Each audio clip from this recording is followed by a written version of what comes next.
My name is Sai Sellam, second standard மேல்குடி. எங்க அம்மாவுக்கு நான் உதவி செய்வேன். பொம்மைய என்ன இடத்துல எடுத்தானோ அதே இடத்துல வைப்பேன். பால் வாங்கிட்டு வருவேன். காய்கறி கட் பண்ணி தருவேன்.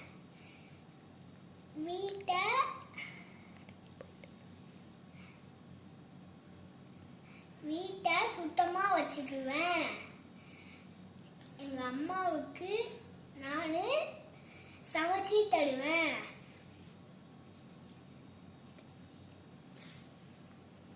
எங்க